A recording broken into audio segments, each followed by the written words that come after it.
नमस्कार, खोज 24 আপনাদের স্বাগত।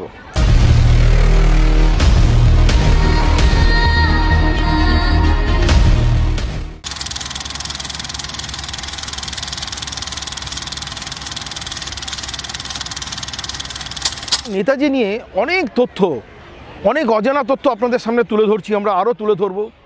প্রফেসর কপিল কুমার, নেতাজি রিসার্চার, অনেক কিছু তথ্য আমাদের সামনে তুলে ধরছে। मैं अभी तक इस बात पे कभी नहीं बोला था कि जो लोग ये सवाल उठाते हैं कि नेताजी अगर जिंदा रहे तो वापस क्यों नहीं आए, मैं इस पे कभी नहीं बोला था। अब मैं पहली बार बोल रहा हूं इस बात को। देखिए, नेताजी का क्या उद्देश्य था? अखंड भारत की आजादी, पार्टीशन नहीं, और पूर्ण आजादी। इन कांग्रेसियों ने क्या किया? डोमिनियन स्टेटस लिया और भारत को बंटवा दिया।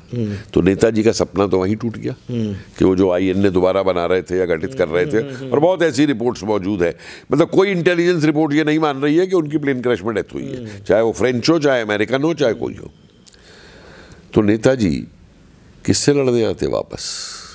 अपने आदमियों से लड़ने आते जो नेहरू और गांधी बैठ गए थे वहां पे, और जिनके बारे में आप ये देखिए, जब नेताजी अंतर्ध्यान होते हैं तो उससे पहले 2-3 बहुत ही प्रमुख बातें उन्होंने कही हैं।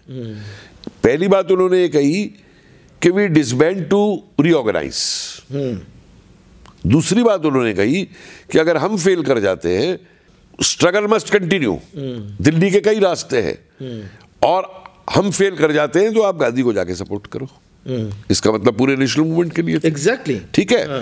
और आप उसमें एक और चीज देखिए कि नवंबर 43 में, जब ये अक्टूबर है, नवंबर है date, south east Asian heads की कॉन्फ्रेंस होती है टोक्यो के अंदर, अक्टूबर है मेरे ख्याल से, अक्टूबर, हाँ।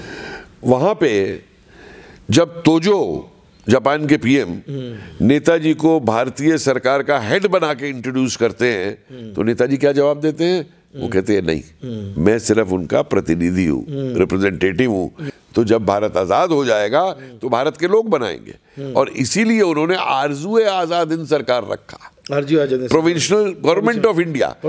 अपने आप के लिए उन्होंने वो स्थान नहीं रखा, जबकि नेहरू मर रहे थे प्रधानमंत्री बनने के लिए, और किस तरीके से 46 में कांग्रेस के प्रेसिडेंट बने हैं, दुनिया के सामने हैं। और फिर एक बड़े मजे की बात देखिए, अब उसमें गांधी साहब वैसे तो स्वदेशी की बात करते हैं, और जब बात आती है प्राइम मिनिस्टर बनाने पे और सब पे, तो जून 47 की गांधी की स्पीच है बिरला मंदिर में कि लोग मुझसे पूछ रहे हैं कि क्या नेतृत्व में बदलाव आएगा, आजादी आ रही है। We need a Cambridge educated Harrow boy to deal with the Britishers. कि हमको कैम्ब्रिज का पढ़ा हुआ हैरो का बॉय चाहिए अंग्रेजों से डील करने के लिए। कि जब बंगाल, कलकत्ता के ऊपर बम्बार्डमेंट किया जापानियों ने, और नेताजी को फोटो दिखाई गई, तो उन्होंने उस बम्बार्डमेंट को रुकवाया। क्यों रुकवाया? कि मेरा कोई भारतीय नहीं मरना चाहिए। हालांकि उसका युद्ध पे एक विपरीत प्रभाव पड़ा।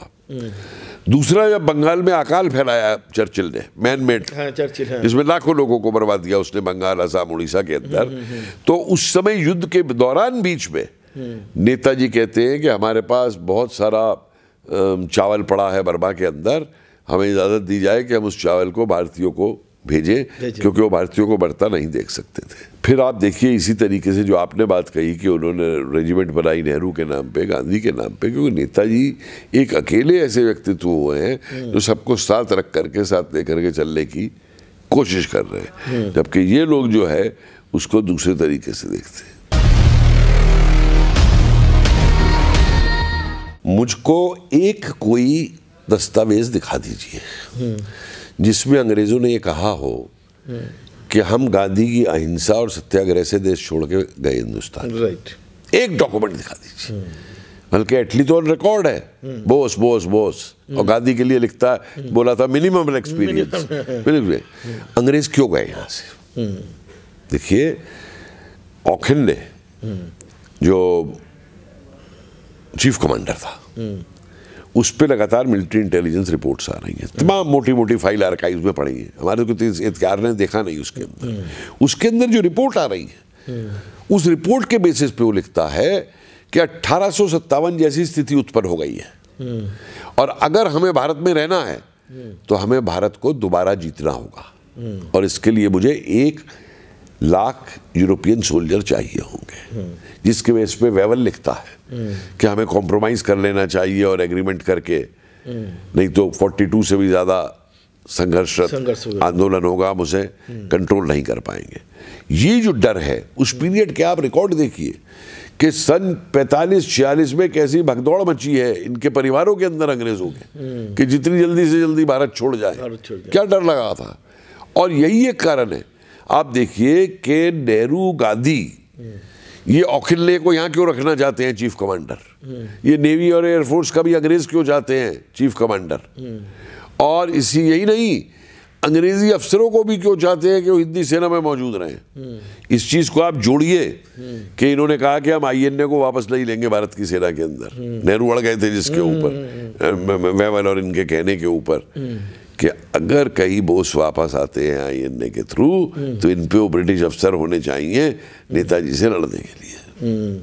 नेताजी का एक फिजिशियन था, अब ने वो देखा है कि तायुक में विमान दुर्घटना हुआ ही नहीं, डॉक्टर रामचंद्र राव, कर्नल रामचंद्र राव, जिसको इन्होंने भुवनेश्वर और हैदराबाद की जेलों में हथकड़ी और बेड़ियों में रखा। खोसला कमीशन के सामने जब वो गवाही देने आया, ये वो जो कहता है कि प्लेन जो है चला गया था, फिर 20 मिनट बाद उतर गया और 4 दिन नेताजी रहे और पनडुब्बी से लौट के आए, उसकी सजा उसको ये मिली कि बीजू पटनायक और संजीवा रेड्डी इसको नेहरू पे ले गए थे, सारे कागजात इसके वहां पे ले लिए नेहरू ने, और उसके बाद झूठे मुकदमे में इसको डलवा दिया जेल के अंदर, और इसके मुकदमे के कागज तक गायब हैं। और जब आरटीआई करवाई गई भुवनेश्वर जेल में कि भाई इसका जेल रिकॉर्ड चाहिए, तो वो आता है आज तक वो जेल रिकॉर्ड भी नहीं है। ये तो सलूक हुआ इनके साथ। पहले इसको जिगर काचा से मुल्तान भेज दिया गया था, 48 दिसंबर में मुल्तान की पाकिस्तान की जेल से रिहा हुआ, और जब जनवरी 49 के अंदर ये इधर क्रॉस किया इंडियन बॉर्डर पे तो इसको गिरफ्तार कर दिया गया। अच्छा, चित्तो बसु भी कुछ बोल रहा था फॉरवर्ड ब्लॉक का। देखिए चित्तो बसु का ये कहना है कि वो उसको कुछ कागज मिले हैं, कुछ बात हुई है वहाँ पे,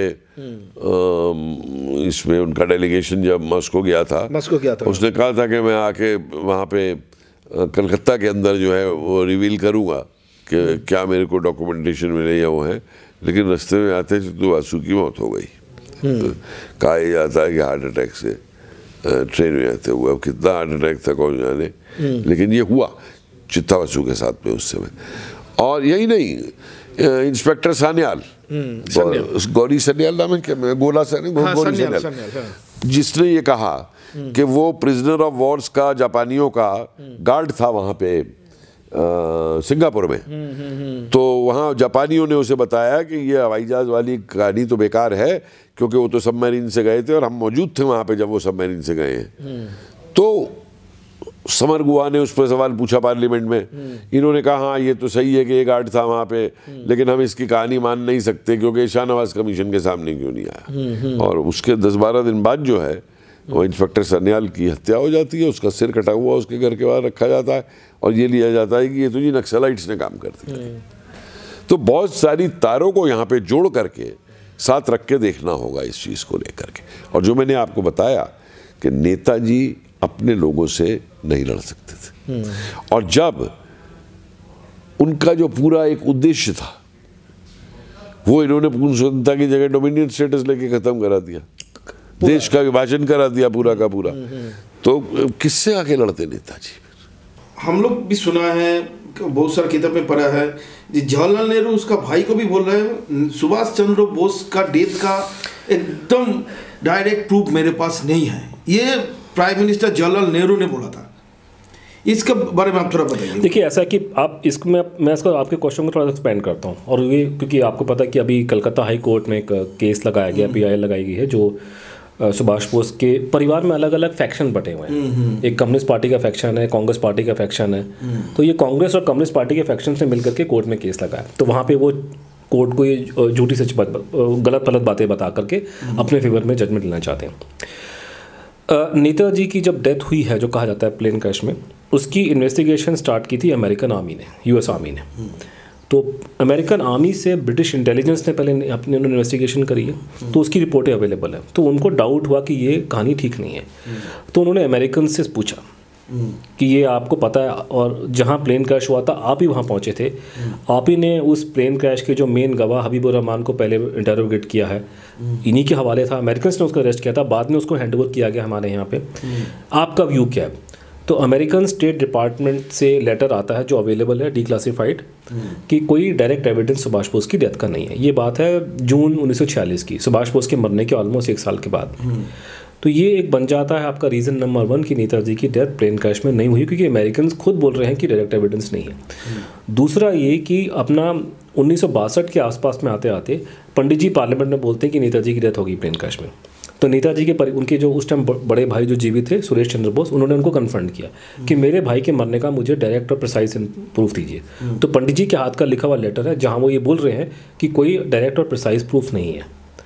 तो इस तरीके से करते करते करते करते आपको बहुत सा डाटा मिल जाएगा कि नेताजी की जो डेथ हुई थी, जैसे लोग समझते हैं कि जैसे हमारे हेलीकॉप्टर क्रैश में माधवराव सिंधिया की डेथ हुई थी, यहाँ दिल्ली में प्लेन क्रैश में संजय गांधी की मौत हुई थी। तो संजय गांधी की जब डेथ हुई है उसमें किसी को डिस्प्यूट नहीं है। संजय गांधी जी को लोगों ने आते देखा एयरपोर्ट पे, यहीं पे ये जो आपका सफदरजंग एयरपोर्ट है, हम जहाँ उसके बहुत पास बैठे हुए, लोगों ने उनको जहाज में चढ़ते हुए देखा। जहाज उड़ के ऊपर गया, जहाज क्रैश करके नीचे आ गया। अनफॉर्चुनेटली उनकी डेथ हो गई, उनकी बॉडी वहाँ रिकवर है, बॉडी की फोटोग्राफ्स हैं, सब कुछ है। नेताजी वाले केस में ऐसा कुछ नहीं है। सारी की सारी कहानी सिर्फ मुंह से लोग बोल रहे हैं, और जब उसको चेक किया गया, खासकर जस्टिस मुखर्जी द्वारा 1999 और 2005 के बीच में, वो कहानी साबित नहीं हो पा रही है। तो नेताजी की डेथ कभी भी कोई क्लियर कट डायरेक्ट प्रूफ नहीं था। कुछ लोग राजनीतिक कारणों से, खासकर नेताजी के परिवार के लोग, झूठी झूठी बातें बोलते रहते हैं, जैसे कि नेताजी की प्लेन क्रैश की डेथ हुई और वो ये लोग बैठ के वहाँ अपने आईफोन से रिकॉर्डिंग कर रहे थे।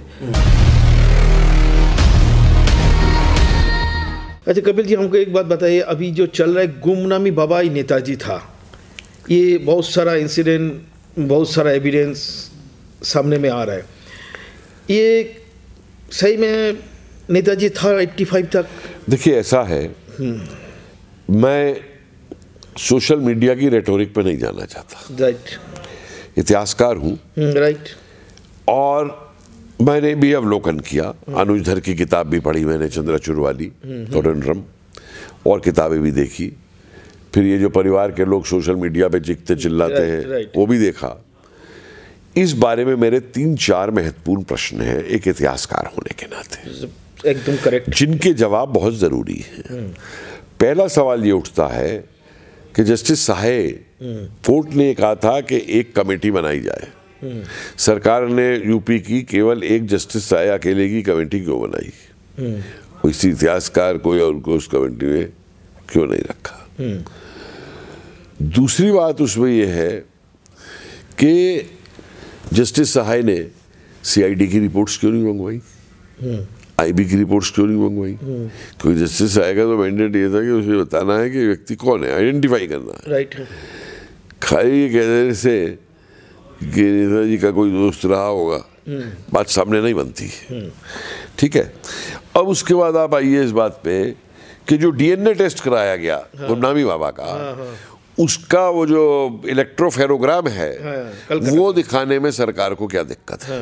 पहले कह दिया कि मिसप्लेस हो गया, फिर कह दिया गया दिखा नहीं सकते, अब कहा गया कि साहब उसको दिखा दिया गया तो देश में हंगामा हो जाएगा। भैया ऐसी क्या चीज़ है उसमें जो देश में हंगामा हो जाएगा?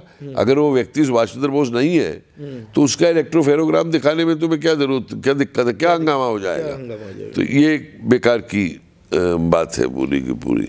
उससे गुमनामी बाबा की स्टोरी, नेताजी गुमनामी बाबा थे, इसको मानने के 3 कारण हैं, ठीक है।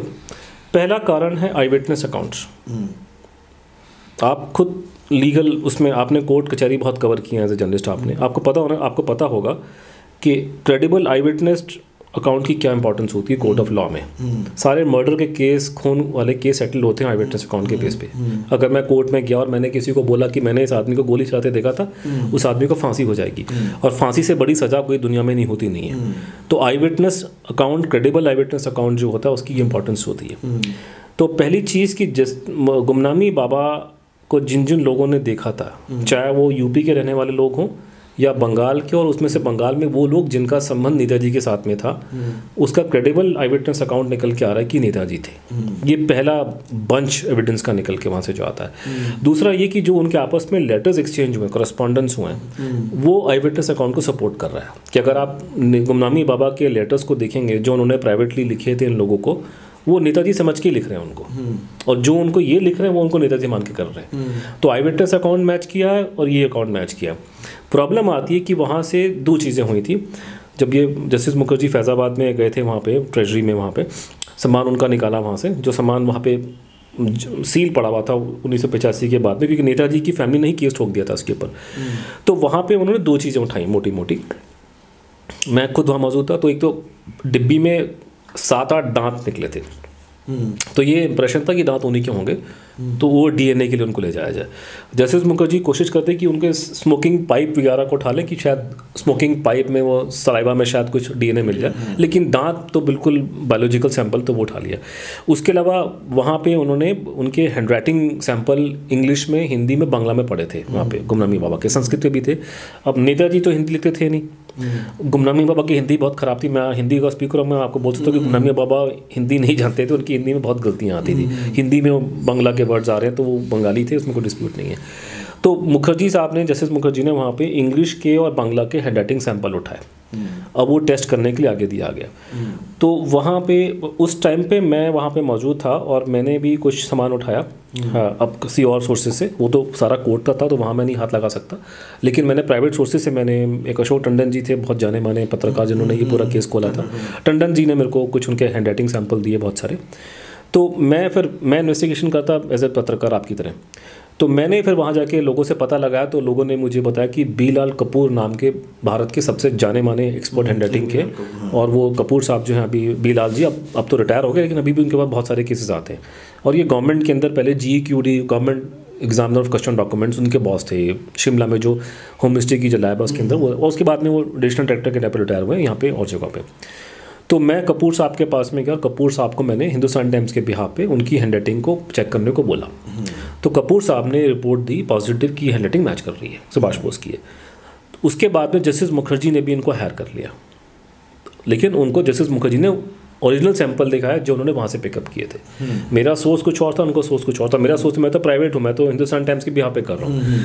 तो 3 एक्सपर्ट ने अलग अलग रिपोर्टें दी वहाँ पे। पहला एक्सपर्ट आपके थे डॉक्टर SK मंडल, जो FSL कैलकाटा के थे, बाद में उसके डायरेक्टर रिटायर हुए वो। दूसरा आपका GEQD शिमला, और तीसरी रिपोर्ट देने वाले कपूर साहब थे।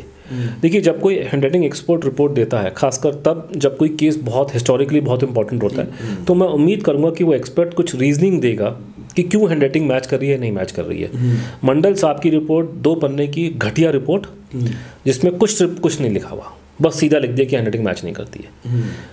जो शिमला की रिपोर्ट है वो थोड़ी सी बड़ी है, लेकिन उसमें हल्के से उन्होंने बस 1-2 पन्ने लगा दिए कि देखो अल्फ़ाबेट LA और अल्फ़ाबेट A दोनों का मैच नहीं करता, ऐसा करके छोड़ दिया। कपूर साहब ने इंग्लिश की और बांग्ला की 2 अलग अलग रिपोर्टें बनाई डिटेल में, और साथ में उन्होंने 460 एग्जिबिट्स, 460 एग्जिबिट्स क्रिएट किए। हर एक लेटर की उन्होंने फ़ोटो ली, इतनी बड़ी बड़ी। इंग्लिश का alphabet Gumnami Baba, alphabet Gumnami Baba Netaji, match करने के लिए, ऐसे बांग्ला के अंदर। तो उन्होंने 460 एग्जिबिट बनाए, जो इतने बड़े बड़े डब्बों में ला करके डब्बों के डब्बे लेकर के आए कमीशन के सामने वो, और उन्होंने डेमोन्स्ट्रेट किया कि ये रिपोर्ट या ये हैंडराइटिंग सुभाष चंद्र बोस की है।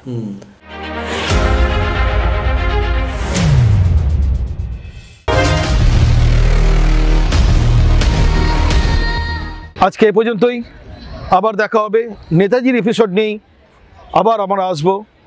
নমস্কার, আমাদের চ্যানেল সাবস্ক্রাইব করবেন, লাইক করবেন।